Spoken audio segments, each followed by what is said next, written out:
Assalamualaikum warahmatullahi wabarakatuh. Jumpa kembali di channel Ngulik Horor. Channel ini menceritakan tentang kisah-kisah misteri. Pada kesempatan kali ini, saya akan membawakan kisah misteri yang ditulis oleh Ed Nafila. Kalian juga dapat mengunjungi tweet beliau langsung ya. Nanti link saya akan sediakan di kolom deskripsinya. Oh iya, di dalam cerita ini, nama dan tempatnya disamarkan semua ya, untuk menjaga privasi pihak yang terlibat di dalamnya. Yuk daripada kita lama-lama, langsung saja kita simak ceritanya. Bismillahirrohmanirrohim. Kali ini saya akan membawakan kisah misteri yang berjudul Tubuh Bapakku Tempat Persinggahan Jin. Seperti apa kisahnya? Mari kita kulik ceritanya. Kali ini saya akan menceritakan kisah dari narasumber, sebut saja namanya Herman, tentang pengalamannya dia sewaktu remaja. Sewaktu orang tuanya ini mengalami kesurupan yang dimana dia itu benar-benar tidak menyangka kalau ternyata orang yang bisa mengobati bapaknya itu adalah orang terdekatnya sendiri. Yang Herman sendiri tidak menyangka kalau kerabatnya bisa menyembuhkan orang tuanya. Awal ceritanya, Herman ini mempunyai orang tua laki-laki, sebut saja namanya Pak Naryo. Herman yang mendapati bapaknya ini mengalami suatu kejadian, yaitu kesurupan sepulang dari pemakaman. Sampai di rumah itu kira-kira habis maghrib. Setelah selesai mandi sampai jam 8 sampai jam 9 tidak ada apa-apa. Tapi setelah Pak Naryo hendak tidur, secara tiba-tiba seperti orang yang benar-benar bukan orang tuanya Herman. Karena melihat kondisi Pak Naryo yang matanya melotot, ibunya yang berbaring di sebelahnya langsung menjerit ketakutan. Herman yang waktu itu mendengar teriakan ibunya langsung menghampiri mereka yang sedang istirahat. Pak Naryo yang matanya melotot dengan tajam sembari mengacungkan jari telunjuknya ke wajahnya Herman. Herman yang ketakutan sampai dia itu meminta tolong kepada tetangganya. "Tolong, tolong!" teriak Herman. "Ada apa, Her?" tanya tetangganya. "Itu Pak, bapak saya matanya melotot-melotot, tidak tahu kenapa," jawab Herman panik. Setelah beberapa tetangga melihat kondisi Pak Naryo yang sedang mengamuk, salah satunya itu ada adik sepupunya yang kebetulan lewat di depan rumahnya. Tetangga semuanya berusaha membantu menenangkan dengan cara menggenggam, memegangi tangannya, memegangi kakinya, sampai mengunci bagian tubuh Pak Naryo. Tapi 6 orang yang memegang tubuh Pak Naryo itu semuanya terpental, seakan-akan tenaganya itu melebihi dari 6 orang yang memegangi tubuhnya. Tetangganya berusaha menenangkan sampai beberapa kali, sampai tetangganya ada yang membacakan doa. Namun doa yang dibacakan itu justru malah sebaliknya dilakukan oleh Pak Naryo. "Saya sudah hafal doa itu. Teruskan, teruskan." Pak Naryo yang mendengar kalimat-kalimat ayat suci Al-Quran dari mulai surat Al-Ikhlas, Al-Falaq, dan ayat kursi. Pak Naryo ini malah mengikuti apa yang dibaca oleh tetangganya. Sampai tetangganya pun merasa keheranan. Sampai jam 1 dini hari, Pak Naryo akhirnya jatuh pingsan. Para tetangga pun memutuskan untuk kembali ke rumah karena sudah sangat lelah menangani Pak Naryo. Namun tidak berselang lama Pak Naryo terbangun dan tiba-tiba langsung menggerakkan tubuhnya. Tanpa rasa kantuk langsung berdiri di atas meja yang membuat Herman ketakutan. Waktu sudah menunjukkan jam 2 dini hari, Herman bingung mau meminta tolong kepada siapa. Ibunya juga ketakutan mau minta tolong sama tetangga lagi tidak enak. takut mengganggu waktu istirahatnya. Ibunya pun mengasih saran kepada Herman untuk pergi ke salah satu orang pintar yang kebetulan rumahnya hanya di desa sebelah. Herman pun langsung bergegas ke tempat dukun tersebut. Di sana Herman pun diberikan satu botol air mineral yang sudah dibacakan doa. Setelah kembali pulang, air itu dikasihkan kepada ibunya. Lalu kemudian diminumkan kepada Pak Naryo. Pak Naryo seperti orang yang benar-benar tidak berdaya. Dia langsung lemas setelah diminumkan air itu. Siang harinya kondisi Pak Naryo kembali normal seperti sebelumnya. Namun setelah 2 hari kondisi Pak Naryo seperti orang yang kesurupan lagi, tidak jauh berbeda seperti hari yang sebelumnya. Tingkah lakunya membuat Herman, ibunya, dan juga tetangganya kebingungan. Kemarin kan sudah sembuh, kok bisa kumat lagi? Herman pun langsung meminta bantuan kepada dukun lagi. Waktu itu kisaran jam 8 malam, Herman bersama dukun membakar kemenyan di atas batok kelapa. Dengan dukun yang mengitari rumahnya Pak Naryo. Setelah itu Pak Naryo tersadar kembali normal seperti semula, seakan-akan tidak terjadi apa-apa. Singkat ceritanya, kondisinya Pak Naryo terus-menerus berubah-ubah. Herman yang berusaha meminta bantuan dari satu dukun ke dukun yang lainnya. Namun kondisinya Pak Naryo malah semakin mengkhawatirkan. Tubuh yang sering ditumpangi oleh sosok gaib yang sangat kuat yang memang susah untuk dilepaskan. Menurut beberapa dukun yang datang ke rumahnya menemui ibunya, dukun itu berkata kalau sosok gaib yang ada di tubuhnya Pak Naryo itu sangat sulit dilepaskan dan membutuhkan bantuan untuk menarik sosok gaib tersebut. Singkat ceritanya, setelah hampir 8 dukun yang didatangkan oleh Herman, semuanya tidak mampu menyembuhkan Pak Naryo. Di sini ada temannya Herman yang memberikan saran kepada Herman. Kamu sudah minta tolong sama sepupu kamu belum? Dia kan seorang anak ustadz dan juga seorang praktisi. Coba kamu ikhtiar kepada sepupu kamu. Saran temannya Herman. Memang dia bisa dipercaya. Saya itu tidak percaya dengan mereka, jawab Herman. Sebut saja temannya Herman ini namanya Ridwan. Tapi kenyataan yang dialami oleh bapakmu itu tidak kunjung sembuh juga. Sampai beberapa minggu, bahkan bukan ukuran minggu, sampai hampir 2 bulan lamanya. Kondisi orang tua kamu kan semakin parah. Apa salahnya coba meminta bantuan kepada mereka, kata Ridwan menyampaikan kepada Herman. Nah, di sini sepupunya Herman, sebut saja namanya Hasan. Saya sudah tidak suka sama Hasan, biarpun dia orang alim, tapi dia orangnya sok pintar, kata Herman. Dengar dulu, mungkin kamu boleh percaya atau tidak. Saya ini teman kamu, dan Hasan juga teman saya. Saya pernah menyaksikan secara langsung sepulang sekolah bersama dengan Hasan. Saya ini pernah menyaksikan sendiri ibu dari teman saya ini dibantu oleh Hasan yang waktu itu sedang sakit-sakitan. Entah dengan cara apa, Hasan membacakan doa di sebotol air mineral, lalu diserahkan kepada temannya itu. Nah, setelah beberapa minggu, kondisi ibu dari temannya itu bisa sehat kembali. Dan sekarang temannya Hasan itu memang selalu datang ke Hasan, ya untuk sekedar terima kasih karena sudah membantu menyembuhkan orang tuanya.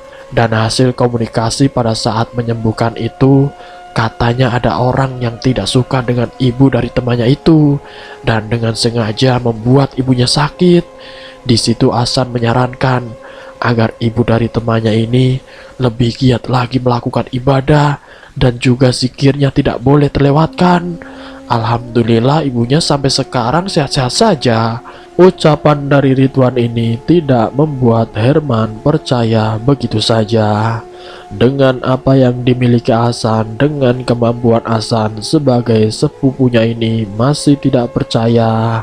Tapi dengan kondisi orang tuanya yaitu Pak Naryo, Herman sedikit luluh dan menanyakan kepada ibunya untuk memastikan. Dan benar kalau Hasan itu bisa menyembuhkan orang yang terkena guna-guna. Ibu percaya karena dia juga seorang anak ustadz. Dia juga dari keluarga yang bisa menyembuhkan guna-guna. Bukan cuma orang tuanya saja. Kakeknya itu dulunya dikenal oleh orang-orang sekitar sebagai orang sakti. Ibu percaya saja kalau Hasan juga punya kelebihan karena keturunan dari keluarganya sendiri.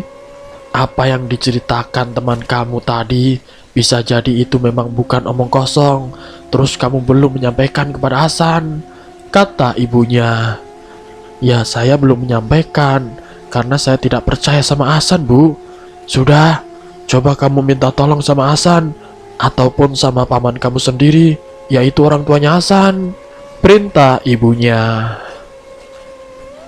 Singkat ceritanya, ibunya yang meminta Herman untuk datang ke rumahnya Hasan sekaligus menyampaikan tentang kondisi Pak Naryo agar Hasan ini mau menjenguk orang tuanya.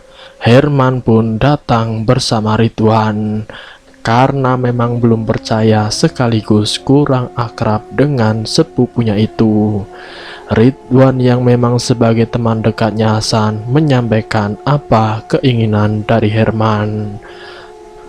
Tanpa pikir panjang karena yang meminta itu saudaranya sendiri, Hasan pun langsung mengikuti apa yang disampaikan oleh Ridwan dan Herman. Hasan datang ke rumah Pak Naryo. Sampai di sana ibunya Herman menceritakan kondisi suaminya yang sudah tidak karuan seperti orang yang hilang akal. Ridwan dan Hasan terkejut melihat kondisi orang tuanya Herman. Astagfirullahaladzim. Nah Hasan, kamu lihat sendiri kan keadaan pamanmu. Tolong sembuhkan pamanmu ini, perintah ibunya Herman. Doakan saja, Bu. Saya ini tidak bisa apa-apa. Tapi ya semoga saja Allah memberikan izin, memberikan petunjuk agar saya bisa menetralisir apa yang sudah mempengaruhi tubuh Pak Naryo, jawab Hasan. Hasan mulai mencoba memegang tangannya dan kepalanya Pak Naryo. Namun secara tiba-tiba tubuhnya Pak Naryo yang tadinya terbaring lemas seperti orang yang sudah kehilangan akal, tiba-tiba saja tubuhnya Pak Naryo berubah seketika seperti dulu sewaktu awal Pak Naryo kesurupan. Tubuhnya memberontak tidak karuan, meraung-raung dengan tangan yang hendak ingin mencakar.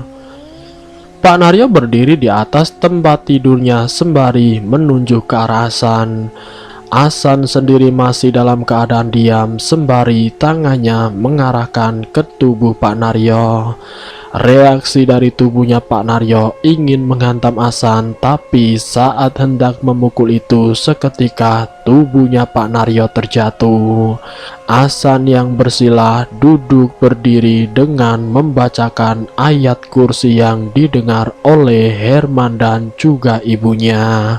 Ayat kursi itu dibacakan beberapa kali. Tubuhnya Pak Naryo pun seketika terdiam dan langsung lemas jatuh pingsan. Setelah kondisi Pak Naryo yang tidak sadarkan diri, Hasan mulai menetralisir tubuhnya Pak Naryo dari ujung kepala sampai ujung kaki. Tapi saat dirinya mencoba mengetahui apa yang sebenarnya ada di dalam tubuhnya Pak Naryo, Hasan sontak saja terkejut. Astagfirullahalazim. Sosok gaib yang masuk ke tubuh Pak Naryo ini bukan cuma satu saja. Semua itu disebabkan karena Herman yang datang ke dukun tidak hanya satu dukun saja, tapi sampai 8 dukun yang didatangi oleh Herman. Inilah yang membuat kondisi Pak Naryo yang sering kerasukan secara tiba-tiba.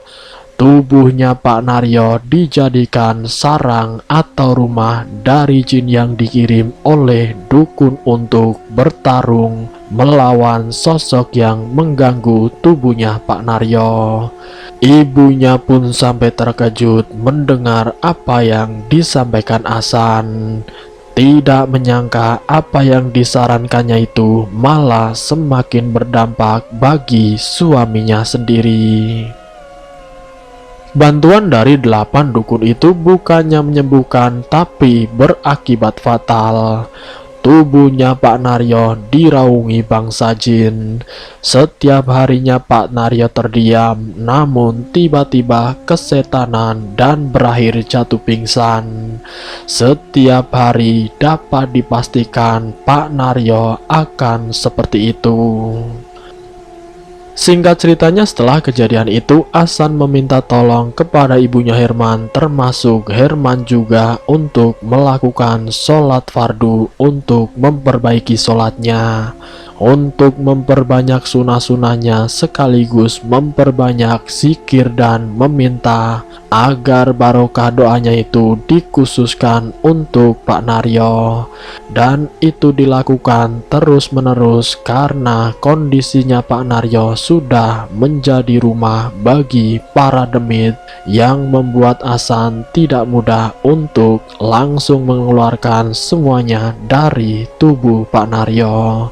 Karena yang dikhawatirkan Hasan, jika sosok jin yang semuanya keluar dari tubuhnya Pak Naryo, takutnya sukmanya Pak Naryo pun diambil oleh mereka.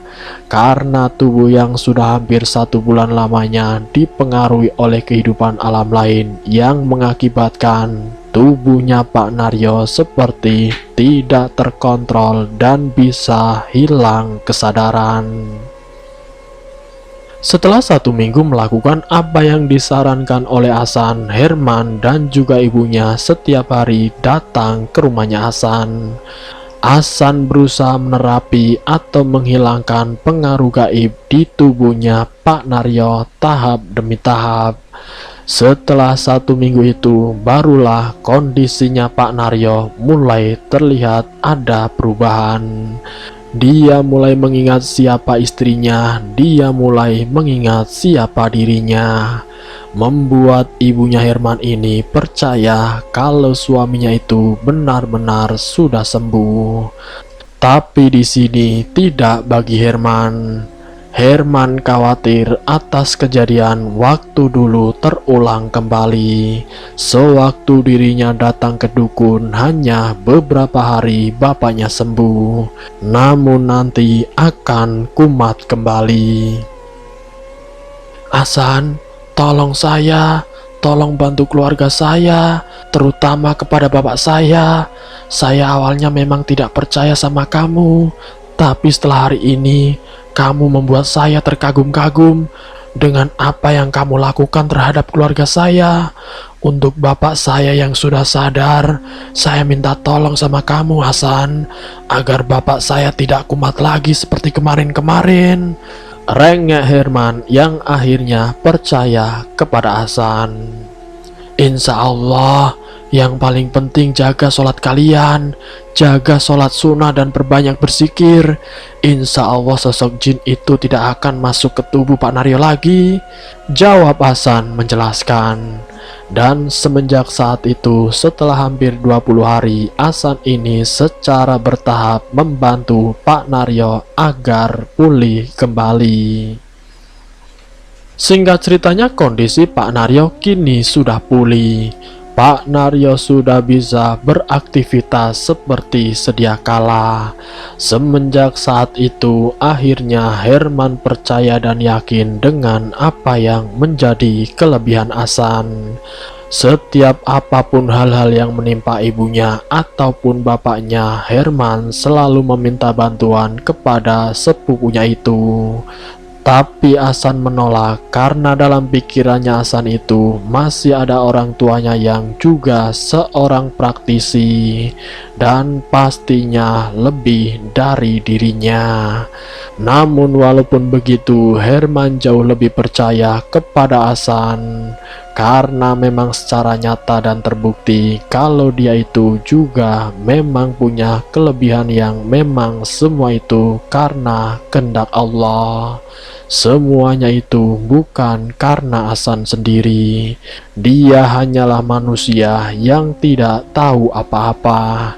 Jika Allah tidak mengizinkan, tidak ada yang bisa dilakukan oleh manusia. Dari kejadian itulah keluarganya Herman semakin yakin akan kuasa nikmat Sang Pencipta, yaitu Allah Subhanahu wa Ta'ala. Dan selesai. Dari kisah ini kita dapat mengambil hikmah dan pelajarannya. Di balik ketidakpercayaan dengan kebesaran Allah Subhanahu wa Ta'ala yang telah melimpahkan kebesaran nikmat, dan atas izin Allah Hasan bisa menyembuhkan Pak Naryo, yang membuat satu keluarga ini menjadi keluarga yang benar-benar istiqomah dalam melakukan ibadah terhadap Sang Pencipta, yaitu Allah Subhanahu wa Ta'ala. Semoga kita semua selalu dalam lindungan Allah Subhanahu wa Ta'ala. Ambil sisi positifnya dan buang jauh-jauh sisi negatifnya. Terima kasih untuk kalian yang sudah mampir di channel kami. Jika kalian tertarik dengan video kami, silahkan tekan tombol like, share, dan komen. Tekan subscribe untuk mengikuti video-video kami yang selanjutnya. Wassalamualaikum warahmatullahi wabarakatuh.